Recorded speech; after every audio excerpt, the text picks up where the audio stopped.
Hi అండి అందరికీ. ఈరోజు మునగ పువ్వుతో రెసిపీ చేసుకుందాం రండి. మునగ పువ్వు ఏంటి అనుకుంటున్నారా? మునగ పువ్వుతో పప్పు కూడా చేసుకుంటారండి. చాలా టేస్టీగా ఉంటుంది.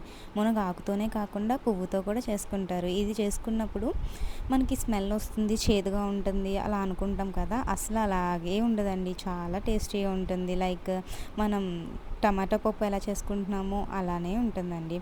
ముందుగా పువ్వులన్నీ తెంపుకొని వాటర్లో కడుక్కొని డస్ట్ ఏమన్నా ఉంటే పోతుందండి.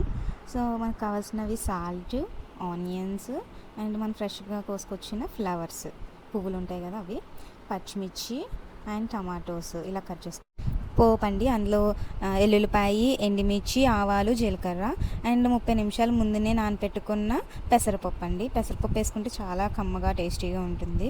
ముందుగా మనం ప్యాన్ పెట్టుకొని అందులోకి పోపు దినుసులన్నీ వేసుకోవాలి. తర్వాత ఆనియన్స్ వేసుకోవాలి, ఎండుమిర్చి, ఎల్లుల్లిపాయ, జీలకర్ర, ఆవాలు, తర్వాత పచ్చిమిర్చి వేసుకొని ఫ్రై చేసుకోవాలండి.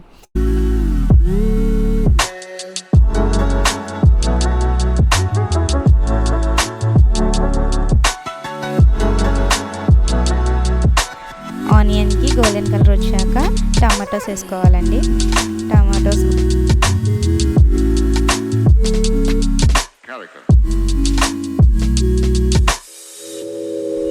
గీ వేసుకోవాలండి. గీ ఇష్టం లేని స్కిప్ చేయొచ్చు. అండ్ దానికన్నా ముందునే కరివేపాకు వేసుకోవాలి. ఆ క్లిప్ అనేది మిస్ అయింది.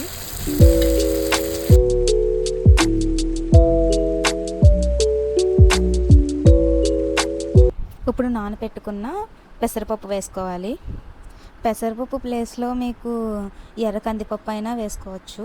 పెసరపప్పు అయితే చాలా కమ్మగా టేస్టీగా ఉంటుంది కాబట్టి మేము అది వేసుకుంటున్నాము.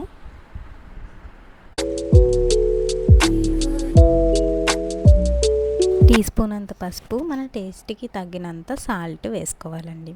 సాల్ట్ వేసాక మొత్తం మిక్స్ అయినాక మనం కడిగి పెట్టుకున్న మునగ పువ్వు కూడా వేసుకొని బాగా కలుపుకోవాలండి.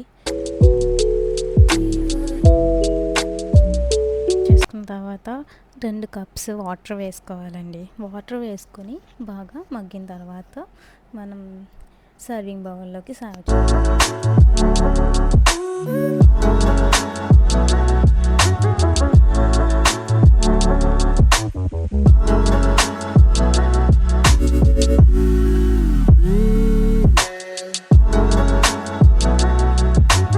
చాలా హెల్దీ అండ్ టేస్టీ అయిన పప్పు రెడీ. ఒకసారి ట్రై చేసి మాకు కామెంట్ చేయండి, లైక్ చేయండి, do subscribe to our channel. Thank you for watching.